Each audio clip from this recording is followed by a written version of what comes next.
Why haven't you upgraded to Vista yet? Just the bad things I've heard about it. Today, I'm going to show you Windows Mojave. Well, that looked pretty simple. I'm actually blown away. I'm thinking I'd like to have this. Actually, this is Vista. Really? Hey guys, Alex and Justin here, and we are chatting with Peter and David. Peter, thanks so much for chatting with us. No problem, glad to be here. So, we are backstage at Marvel, so let's start off talking about the Marvel stuff. Okay. Right now, you are in the middle of a X Factor She-Hulk crossover. Yes. What's that like? What are the challenges inherent in crossing over these two titles? Well, it's always a little tricky when you're doing that kind of a crossover because you have to try and keep a tight rein on the story because it can sometimes go flying out of control. That happened when I did She-Hulk, when I did Supergirl and Young Justice. That story just went completely out, went completely off the rails, and I never quite managed to rein it back in again. But I've got a tighter rein on it this time around, and it's just a matter of trying to satisfy the fans of the individual books. Make an issue of She-Hulk read like an issue of She-Hulk with X Factor guest starring, and vice versa. It's just a matter of remembering who's driving the book. Right. As it were. And as long as I have a solid handle on that, everything should be fine. You never see a non-X character in crossing over with the X books. Why is that? Because I think that's something that people like. I think it's something people like too, and I mean, I tend to agree with you, and obviously I don't have control over the other books. All I have control over is my little piece of the universe, so I do the stories that interest me. And the idea of having She-Hulk and X Factor crossover was actually something that was generated by the fans.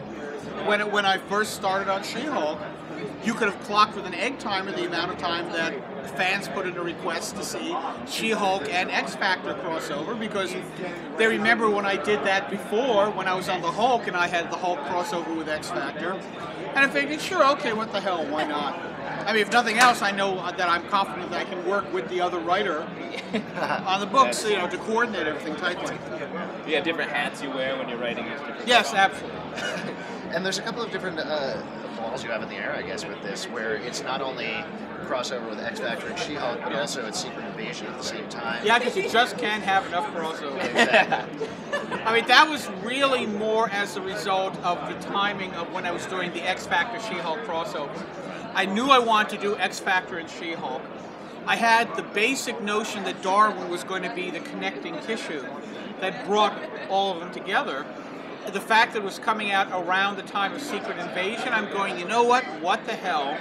Let's have it acknowledge the big thing that's going on in the Marvel Universe.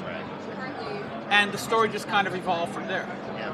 And I mean, it plays off of course, Jacinda in She-Hulk.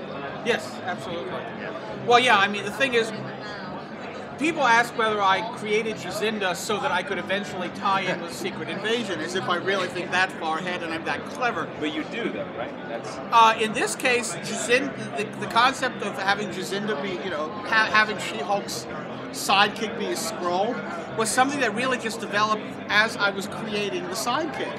I didn't even know about Secret Invasion until I had fully crafted the character, at which point the editor said, maybe you should know. We should really tell you about Secret Invasion. And I went, okay, what's that? And he said to me, and he told me what was going on. He said, if you're doing a Skrull character, it would be hard to believe that she would not be impacted upon in some way, shape, or form by Secret Invasion. And I went, okay, fine. Well, we'll deal with that when the time comes. Getting away from Marvel a little bit, you're working on something for IDW. Yes, I have a couple of projects. I do Fallen Angel. I've been doing that for a number of years now. It's IDW's longest-running uninterrupted series, and the fun thing about doing a creator-owned title like Fallen Angel is that I don't have to worry about anything that I do in Fallen Angel impacting on 3 other books. I don't have to worry that I'm going to get a memo saying we heard from another editor and you can't do this in the upcoming issue of Fallen Angel. Yeah, I can. So that's, it's really nice to have that degree of freedom. I love working in a large tapestry universe like the Marvel Universe. It's great to be part of something bigger than you yourself are. But at the same time, it's also nice to be working on a series where you are calling the shots. Also at IDW, we're doing another series that's going to be launching in a few months, based on a fantasy series of mine called Apropos of Nothing. a 5-issue series that is going to be penciled, inked, and colored by Robin Riggs, putting on his best Prince Valiant style. Nice. And I'm really excited about it because so many fans have been asking me if Sir Apropos of Nothing is going to be returning. And the answer is yes, he will be coming back in comic book form. 5-issue series called Gypsies, Vamps, and Thieves. And what's cool is the first issue is a parody of The Dark Tower. I took the precaution of getting permission from Stephen King himself. Wow. Just to play it safe. You're like the Weird Al of comics. I'd like to think so. Wow. You heard that here. Although not quite as weird. Let's very quickly talk about Fallen Angel a little bit. Okay. Just because for the first time in the series you're going outside that noir, really. Road trip. Yeah. Yeah. What was the genesis of this idea? Was it, I need to move this series to a new place, I want to put these characters in a new situation? Well, yeah, the concept is really both of those. I mean, it was just that I felt creatively I want to try some different stuff. Yeah.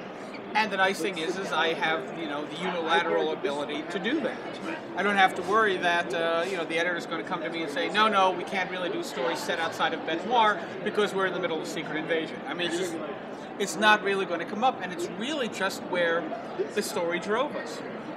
And I had established that there were 3 cities of power. We've seen 2, and I thought it would be interesting to go, and find the 3rd one. Tease us a little bit. I mean, other than finding the 3rd city of power, Right. where's the series going? What can we look We're going to be forward we're obviously going to be seeing eventually our little trio of adventurers is going to wind up returning to Bête Noire. We are going to have the final confrontation with Moloch, and if you think that everything is going to return to status quo, you're going to be dreadfully mistaken, because we will be having a new status quo in the series once the dust settles. All of your characters are really on the road in the different books you're writing. Is that something that you consciously did? Well, let's see. X Factor isn't on the road so much. they I mean, just- they've relocated their headquarters, but they're not in transition. They moved from New York to Detroit, but they're not going anywhere, at least at the moment. She-Hulk, yeah, She-Hulk. But again, it's a different impetus. I mean, She-Hulk, it's her job. She works as a skip tracer, so it's going to make sense for her to be on the road, and she brings her home with her as it is. With Fallen Angel, it was more out of necessity of the storyline. That because originally I was going to do this storyline, and there was going to be threat to Bête Noire, and then they defeat the threat, end of story. And I thought, you know what, that's too dull. There's no 3rd act. Right. And so, I had them essentially lose the first major battle in the war. Yeah. And they have to fall back and regroup. And they just, when you're in a war situation and you need help, and you're overwhelmed, you seek allies. And that's essentially what they're doing. Let's talk about Dark Tower, Long Road Home a little bit. Okay. You're halfway, a little more than halfway, I think, through the series at this point? Let me think. No. No.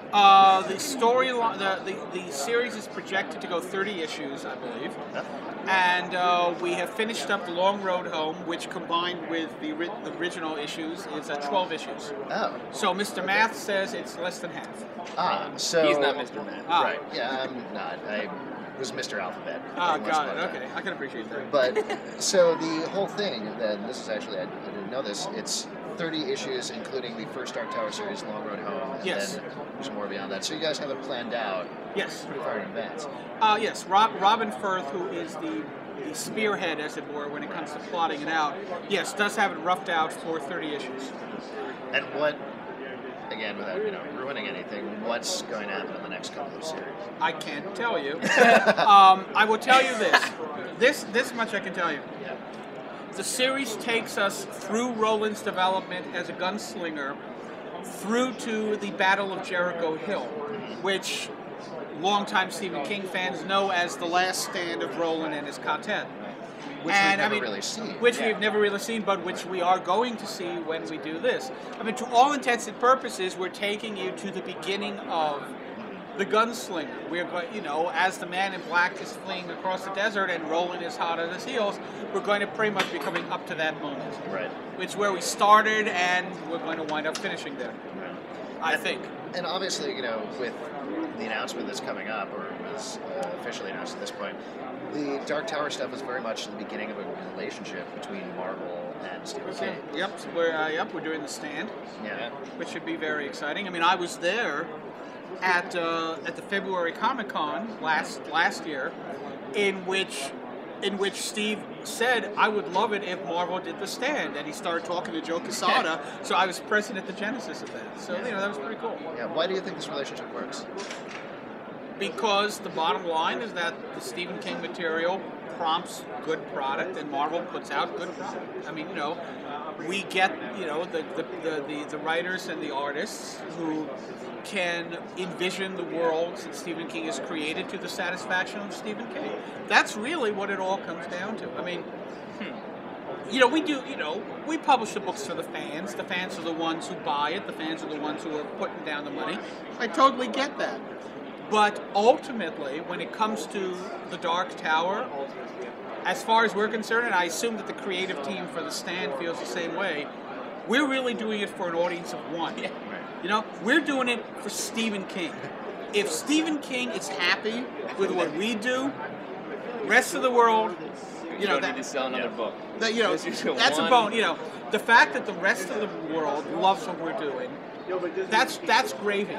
That's on top of it. But ultimately, we're sitting there going, "Will this make Stephen King happy?" And if it does, then we've done our job. It's all a love letter from one man. I would say it's a matter of fealty to his vision.